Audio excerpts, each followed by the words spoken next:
to another episode of Searching for Goodness. Today, I'm pleased to announce Wendy Liebman as our stand-up comedian. Wendy, we met at a Seed and Spark event, which was a charity event for people who have cancer. They say laughter is the best medicine.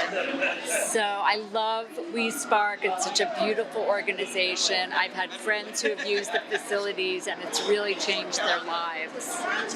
Very true. And we have a podcast as well. It's called Searching for Goodness. And how do you think we are finding goodness here? In humor and as well as this event. We're finding goodness in when you bring like-minded, generous people together who just want people to feel healthy and cared for. That says it all. Very true. Very nice to meet you. Nice to meet you. Thank you very much. And it was lovely to meet you. And thank you for being a guest in our show. Can you first please introduce yourself to our audience? Even though some people said you've been around for a while, my friends knew about you, so go ahead. Well, first of all, thank you for having me. I feel really honored to be on your show. You're so amazing. So, I am Wendy Liebman. I've been doing stand-up comedy for 40 years.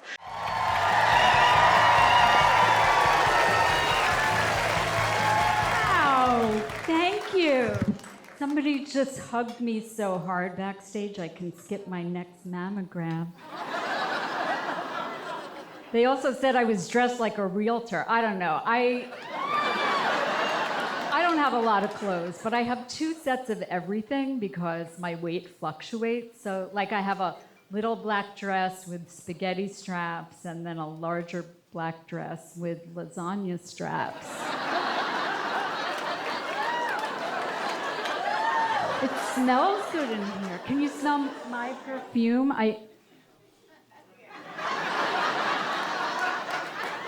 It's Channel 5. I got it at the dollar store. I've taken some time off to help raise my stepsons, but for the most part, I've worked for 40 years doing stand-up. I still feel like my comedy is just part of the process of me becoming who I am, so I don't see myself as anywhere near the end of my creative endeavors. I just wrote a children's book. Oh, nice. And what is it called? It's called Keeping Miko, and it's about losing a pet. Aww. And I have an illustrator, and we're just now going out to publishers, so I'm really excited about it. Congratulations. Thank you. It's like, I didn't plan on writing it, but it really just came to me, and I'm doing that, and I produce a lot of comedy shows. I've written one-woman shows. I've never done them, but I've written them. So I just feel like I'm still in the process of becoming myself. Wonderful. And for our audience who'd like to go see your show, if they're based in LA, where can they find you? And speak a little louder because we're shooting outdoors. Sure. I'm on social media. It's just my name, Wendy Liebman. Mm-hmm. And I perform at all the clubs, Flappers, Comedy and Magic Club, the Ice House, the Improv. Yeah. All the big ones. All the big ones. Very good. So my second question is going to be, we had a warm-up conversation before we started filming, and I was telling Wendy, during pandemic times, I was so bored out of my head. I was like all by myself in Santa Monica. I used to work for a company called Orwell Films, and during pandemic, me and one other person was the only ones going to the office. It was like a ghost town. Out of boredom during that time and isolation, I colored my days. And Wednesday is supposed to be my green day, and you happen to give me a green cup. Thank you. Thank you so much. Glad to be here. I've been getting back to nature lately. Well, I was evicted. from my parents' house. I'm the youngest of three. I always got hand-me-downs and secondhand smoke. And none of my siblings like to sleep. I don't like to sleep either. I was up all night last night reading a book about insomnia. Other insomniacs here may be too tired to raise your hand. Oh, I'm such an insomniac. Sometimes in the middle of the night, I like to go out. I like to go to Walgreens or Rite Aid or CVS, because they're open 24 hours. They have to be. Their employees are so fucking slow.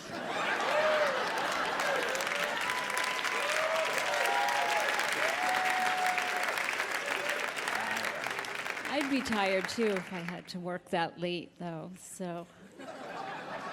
Which I found very interesting coincidence. Then we started Wow. talking about coincidences, and you said some interesting coincidences happened to you, and then let's talk about coincidences. I have so many coincidences, Bessy, that I almost feel like maybe everything is perfect. I don't mean like everything is perfect, but things are the way they're supposed to be, and coincidences are just showing you that it's too random that it's insane, my coincidences. Tell me the one with your family. So one summer when I was like 17, I worked as a maid in a hotel on Long Island in Montauk at the beach. And I met another maid named Stephanie Trotta, and we decided to go back the next summer and share a cabin together. So we did that, and then we lost touch. And the following summer, I was an intern at a magazine called Art in America in New York City on Madison Avenue on the 31st floor. And who was the receptionist but Stephanie Trotta? Wow. And I mean, what are the odds? So that just, I don't know what to make of that. You had two more. I want them all. Okay, I have so many, but I'm trying to think of like some good ones. So the first time my husband came to a gig with me, traveled with me, we were going to Hasbrook Heights, New Jersey from Los Angeles. And he said, I don't think we should travel without me proposing to you. He was joking, but we went into this store and we found this fake wedding ring, engagement ring, and he bought it for me. And while she was wrapping it up, she said, would you like this book?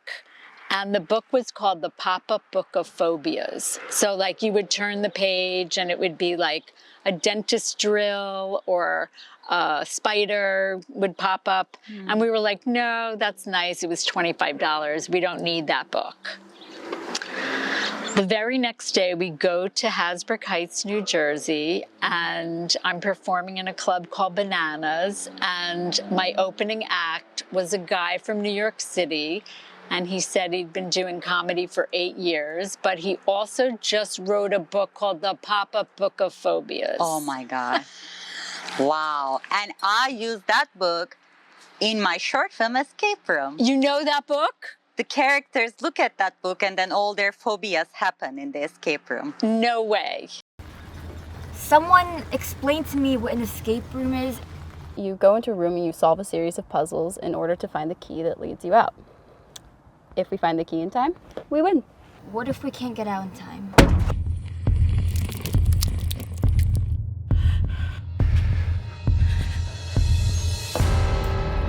How you doing in there?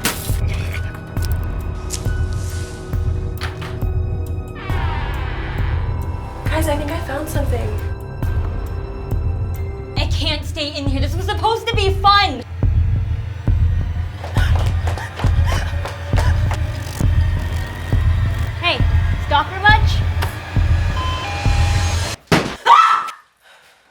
Dude, it hasn't even started yet. Yes, and we just found out right now. That's so crazy. crazy. Gary Greenberg. Wow, I remember I found the book in the escape room. Then I got inspired by it. I'm like, oh, what if like characters' phobias, like.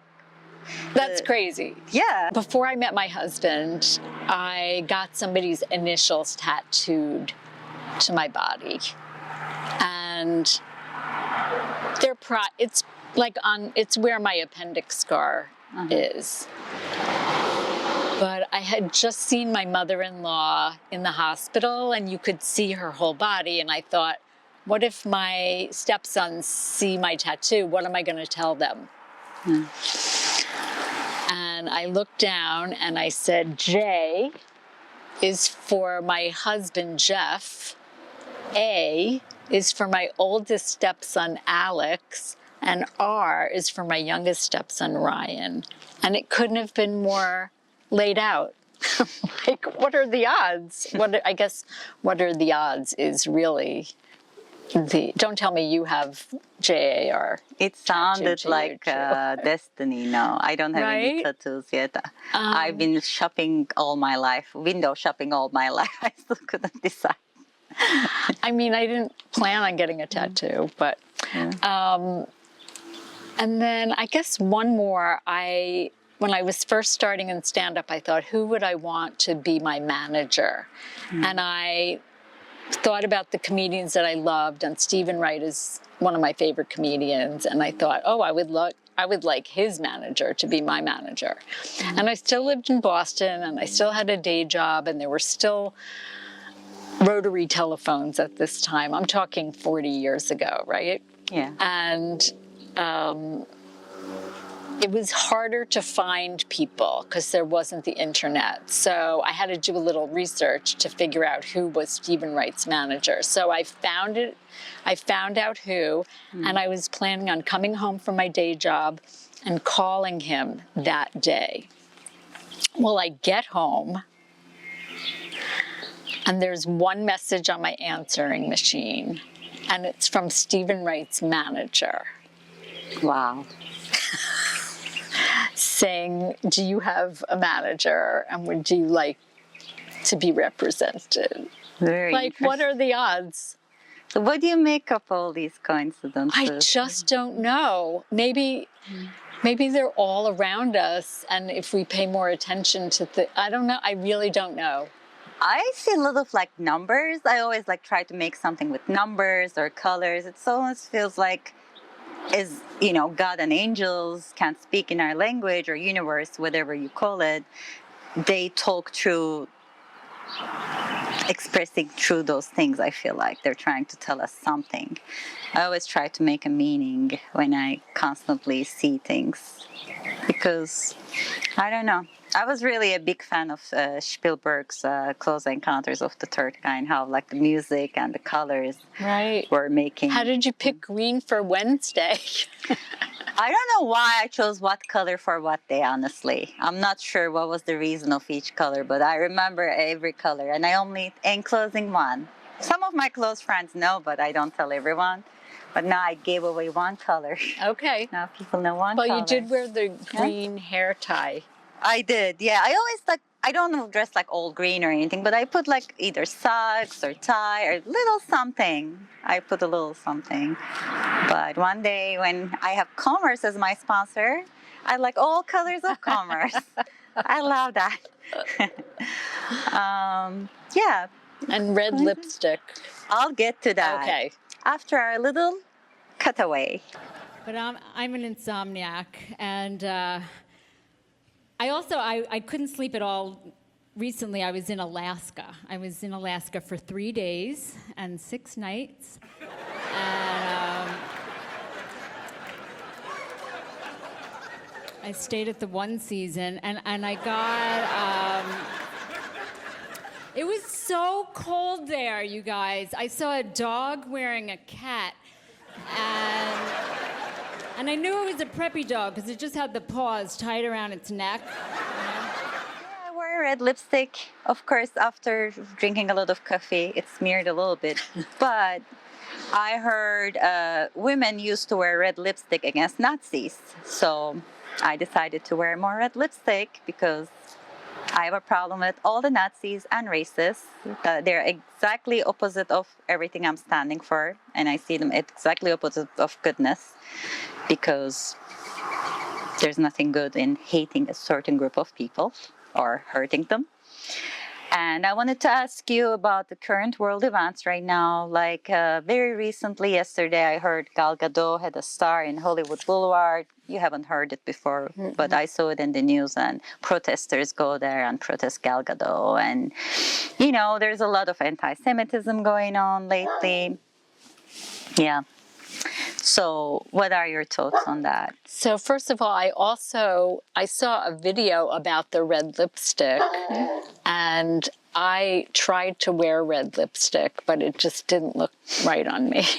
I should have saved it and given it to you. But yes, it is a form of protest. It is a very scary time, and I wish my comedy was more about politics and the rise of fascism and what to do about it, but that's not my brand. So I just try to hope that who I am comes across without me telling people how to be. So I wanted to ask, it's a very complicated issue right now, be it Palestine and Israel and other places in the world. There's a lot of wars going on. How can peace and coexistence and unity can be accomplished? I wish I had the answer. I really do. I studied this when I was in 7th grade, and it's the same issues. I think there's an organization called Seeds of Peace where they get together kids in the Middle East, and I feel like if they don't feel threatened by each other, maybe they can grow up to not feel. I really don't know the answer. That might be a right track, yes. Starting from children, they need to learn love and not hate, because if the seeds of love or seeds of hate put in our heads, they grow eventually, and all the hate needs to be weeded out from the brains. I mean, people need to dance together, laugh together. It's time to come together. It's up to you. Watch your pleasure. Everyone around the world. Come on. Celebration.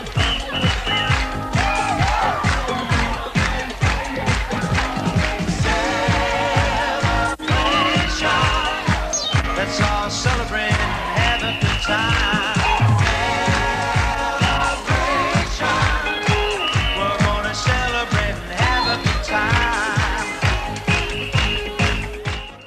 I have found from performing that, we all know that laughter is healing, but I feel like after all these years of performing, I feel like people who laugh in a group, the healing is exponential.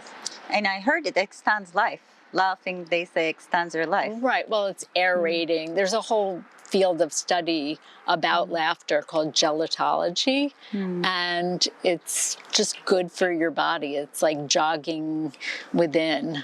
So, I think like when I'm on an airplane flying to Turkey, for instance, everybody sits there. We know we're going to a destination together. We're giving a certain food. You get to pick 2-3 choices, and everybody calmly sits and waits to get to their destination.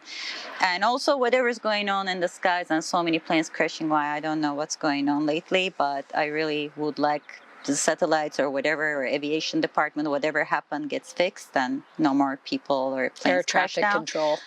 Something's up there. But anyway, and I just read news coming over here, they might restrict the foreign flights.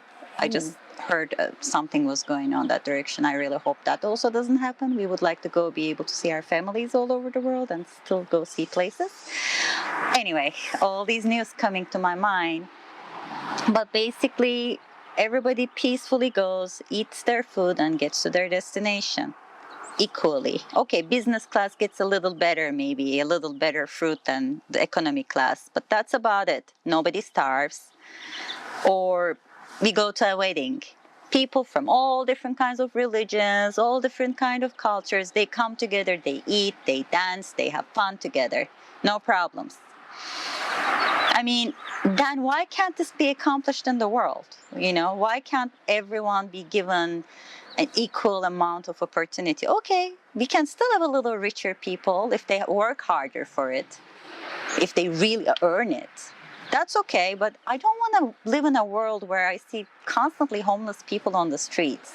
I don't want to see women like in domestic violence marriages, but they have to stay because they have nowhere to go. I don't want to see kids hungry wherever in the world. And it's just, I feel like there's so much money just for the SpaceX, just for military, so much, millions, billions of dollars are being spent. Like, why is there still world hunger then? Why is there homeless people out there then? Because until all of us is okay, no one is okay. And I just need this consciousness level to raise up. And we were like fed individualism, only care for yourself, be selfish, get married, have kids, take care of your family and your kids, maybe a few close friends, but nobody else matters.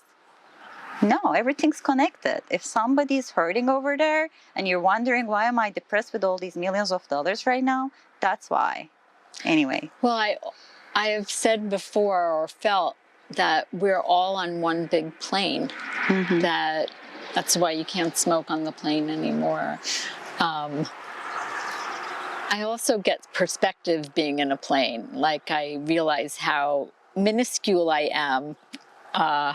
I still feel fat, but come on, that's in your head. But no, I remember the first time I saw a homeless person, I was like 7, and we were in New York City, and we all were just walking around this person, and it didn't compute. Like, how is that possible? And now I know it's complicated. There might be mental illness and drugs, and they might have been helped, and it's not such a simple issue, but it still horrifies me that people are hungry, homeless, or unhoused. And yeah, why can't we just all get along and dance together and laugh together?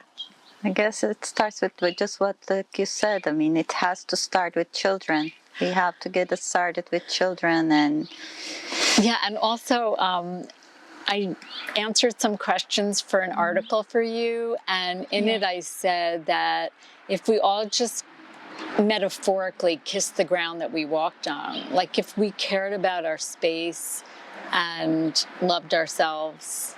It's taken me 64 years to love myself, but hey, I got there. Yeah, take care of yourself first. And it's like in a plane, they say, take care of yourself first and then put your mask on. Absolutely, else. Yeah. And for my final question, I'll take off my glasses. So, you're so cool. Oh, you too. Well, you always feel cooler when you wear these. I want to get one of those. I know, that's why I moved to LA. Yeah, right? Everyone's cool in LA. Right. So the question is, our project is called Searching for Goodness. What are your thoughts on goodness? How do we spread goodness?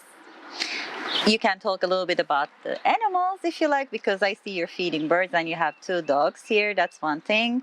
And with laughter, with comedy, how do you contribute to goodness? And any third thing you want to mention? Let's see, goodness. I'm involved in a lot of charities. That's how I met you. Which ones? Well, We Spark, which is the cancer organization. I'm coordinating a benefit right now for reproductive rights, for women's reproductive rights. Okay. And I'm involved in something called tuberous sclerosis. It's a childhood illness, a rare childhood illness. And just basically I'll perform for any charity that invites me, but those are the ones that I've done consistently. And what's interesting, Bessy, is I always meet friends. I make friends through these organizations. Like we have a like-mindedness about helping. And it's so corny to say I get more by giving, but I feel that that's true. My husband is involved with a lot of the officers from January 6th who defended the Capitol, and he gets so much out of helping them that it's undeniable how good you feel. So, but also, yes, we rescued 2 dogs from Korea. Nice. They were going to be eaten. They were rescued from a meat market. We didn't go there, but they were sent to California. How old are they now? So now they're 6, and we got them when they were 1. And they're not related to each other, but they came over together. And so... They're like siblings. Yeah. They're called Jindo. That's the breed. And they're very... they're hunters. They clean themselves, so they're self-cleaning, and they're as trainable as a carrot stick. But I love them so much. So yes, I feel like I'm contributing by rescuing them. And the birds and the flowers I see, how about that? Well, I just like feeling happy and in nature in my backyard. So What do you think of birds? Birds, I'm fascinated by how when people get older, they become fascinated by them. Getting older? Why? Fascinated by birds. Are you? We have hummingbirds on the side of the house. So those are regular birds, but on the side of the house, we have hummingbird feeders, and they're just beautiful to watch. And there's a beautiful documentary about them, about hummingbirds. That was another interesting coincidence. We talked about coincidences. Yeah. Randomly, when we were first doing our season 1, we used to ask everyone, what do you think of birds? And getting interesting answers. In the season 2, I don't ask it often. Oh, that's interesting. But then I saw David Lynch had a little bit. He's like asking a monkey, what do you think of birds? I'm like, David Lynch had the same question. Why are we thinking about birds? Beats me. I But saw you interesting. do a shout out to him. Yeah, I love David Lynch. He's one of my favorite directors, and I was heartbroken. Yeah. I was hoping to see more of his work, but I might possibly do another interview with his institute. Isn't he really into transcendental meditation? Yes.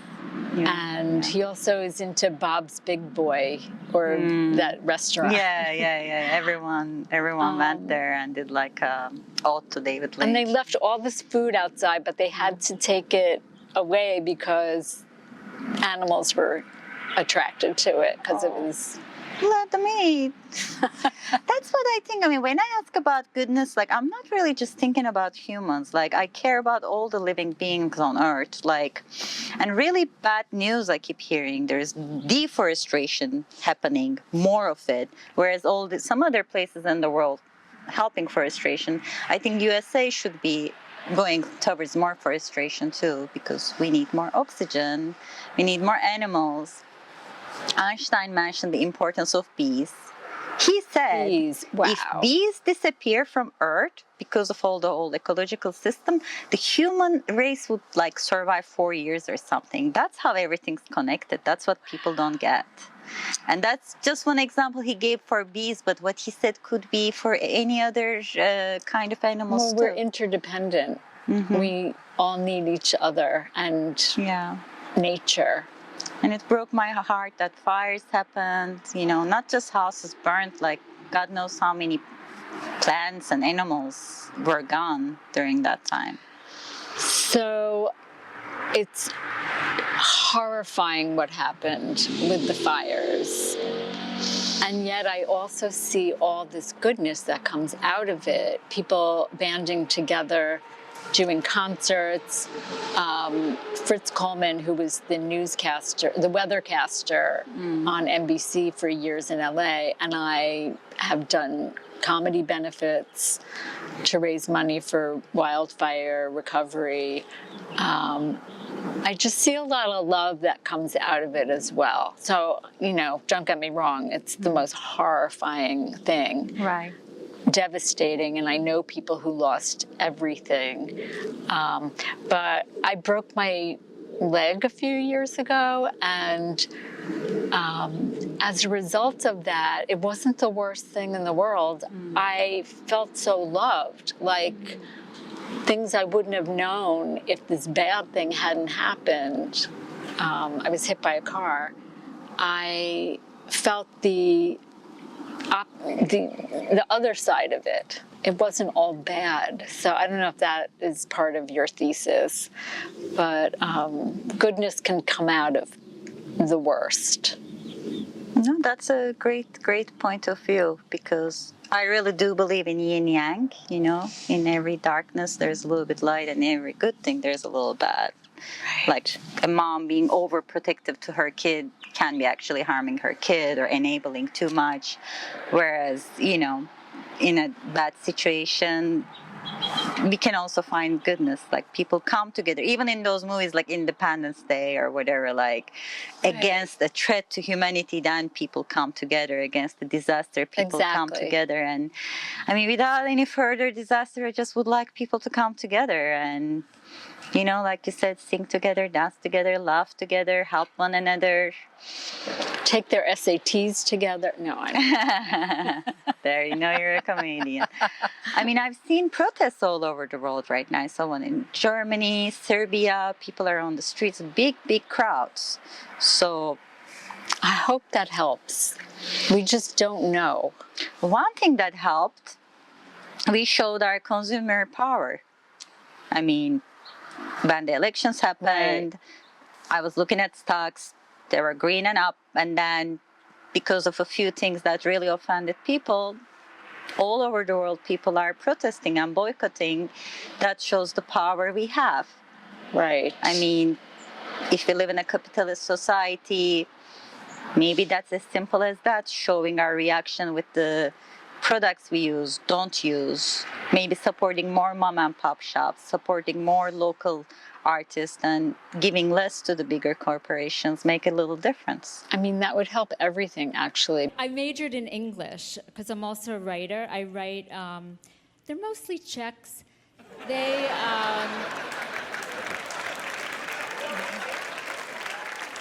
not very good. They mostly fiction, but they're paperless. To throw in one or two little sample jokes of jokes. Well, I should stop shopping at Amazon. On Amazon, I have something called Amazonnesia, and that's when you get a box and you're like, "What did I order?"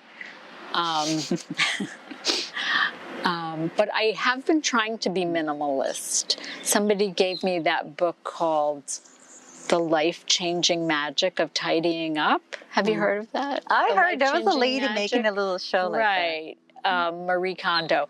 Basically, it says, get rid of things in your space that you don't love or need. Mm-hmm. So I threw away the book. But then it made sense, and I got rid of so much junk of my husband's. See, I just like making people laugh. That's just great. That's a really good, magical power. Any others? Any jokes? I know, I'm putting you on spot. Well, I met my husband. I've been married for 21 years now. Congratulations. And I met my husband online at the supermarket, and he was checking me out.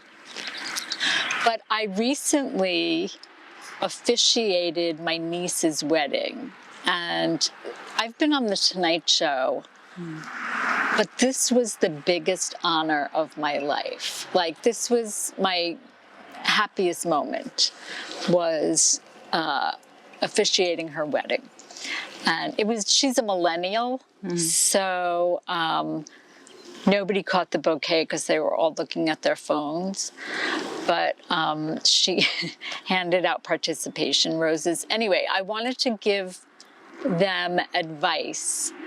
So I said, the secret to a good marriage is just don't go to sleep angry. Yeah. And I've been awake for 21 years.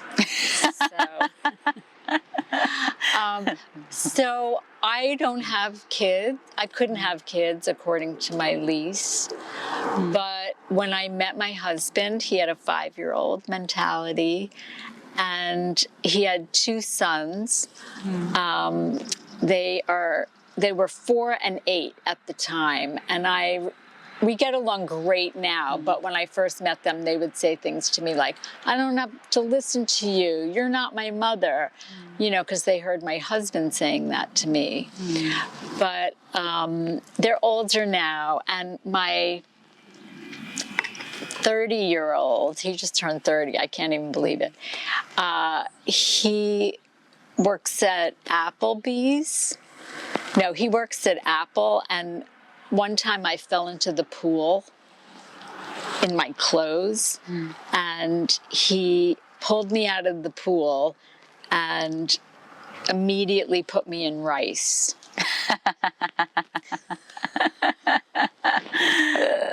Great, Jeff. I love the kind of sense of humor you have. It's very dry. Thank you. Almost like British humor a little bit. Thank you. Very nice. Well, if people would like to hear more of your jokes, where again they can find you? WendyLiebman.com. WendyLiebman.com. Okay, very good. You had one thing you wanted to say earlier about lipstick. Do you want? Oh, lipstick? Oh, so this is another coincidence. So I wear this very dull lipstick, but it's the only one I ever liked.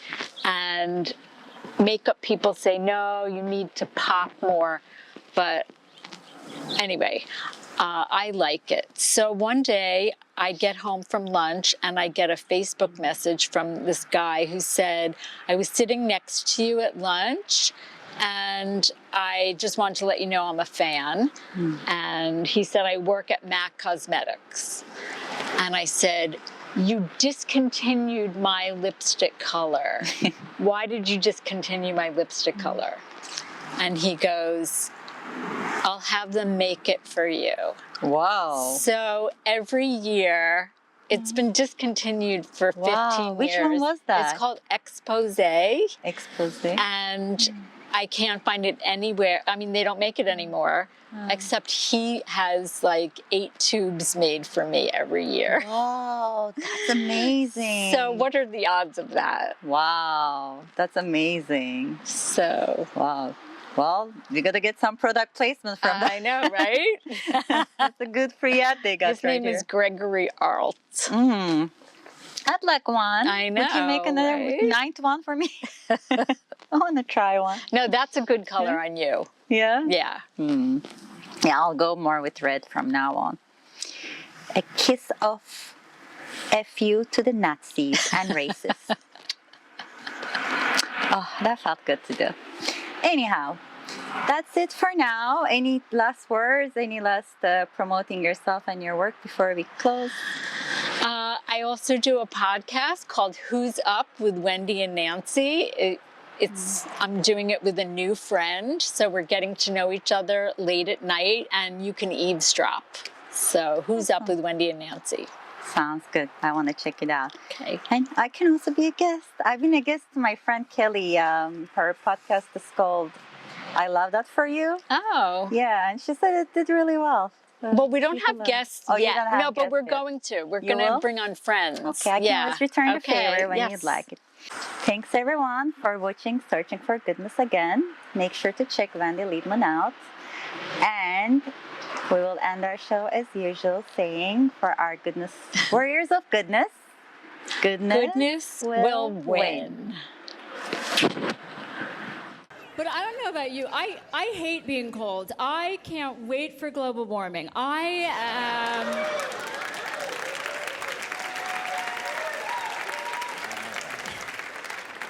mean, not really, of course, right? But I like being hot. I like sweating, but I don't like to exercise. So I like a sauna. or a really good audit.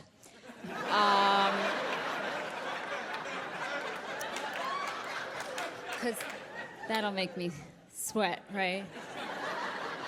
If you have a husband taking good care of plants, he'll sure take good care of you. He's amazing. I wish he were here. He might be here, actually.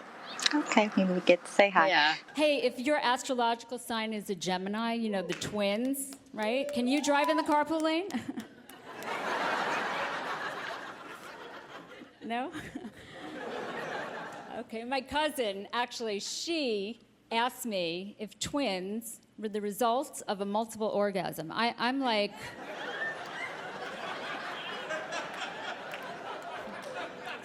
She just got one of those electric cars, yeah, and 1,000 extension cords. Hey everyone, I forgot to miss out a very important little bit that I forgot about, so I'm adding this little addition. So here we have Jeff, Yes. Wendy's husband, and her father was the person who made the music for It's a Small World, Yes. after all. His father, yes. My father did. My father, His father and his uncle. the Sherman And brothers. the way that we figured that out is when you guys walked in, we realized we had a mutual friend. And Armin said, "It's a small world." And I said, "It is a small world." And my father-in-law and his brother wrote that song. It's my So- favorite ride in Disneyland. Thank you. It's a small world after all. 5 That's cents. what- I love that song. And it's so true. Every time something happens, when I think like, oh my God, the world is so small, I always think of that song. Right? So, You know, they wrote that during the Cuban Missile Crisis. oh, really? Yeah, it was going on during it, and they were afraid that the world was going to blow up, so Oh, gosh. they wrote that during that week. So one day Jeff came home from school. He was like 7. And his father said, "What'd you do today?" And he said, "They gave us the vaccine for polio." And his father said, "You let them give you a shot?" And he said, "No, they put the medicine on a spoon and You just ate it. oh, and it was on a sugar cube, and we just ate it." And his father wrote, "Spoonful of sugar helps the medicine go down." If you've heard that From Mary song. Poppins. I haven't heard From it. Mary Poppins. Okay. Oh, my Mary Poppins. Wow. So spoonful of sugar helps the medicine go down, which is kind of a good way to think about life in general, that there's a little sweetness. You have to have a little sweetness with the hard things. And my husband is responsible for that. Well, I happen to be there. That You day. said that. Wow. I'm very happy we got that little addition. Oh, with you. good. Thank you. Good. Let's say it together. Goodness, Goodness will we say. win. Oh, yeah, we'll say it You together. join us. Goodness will will win. Yay!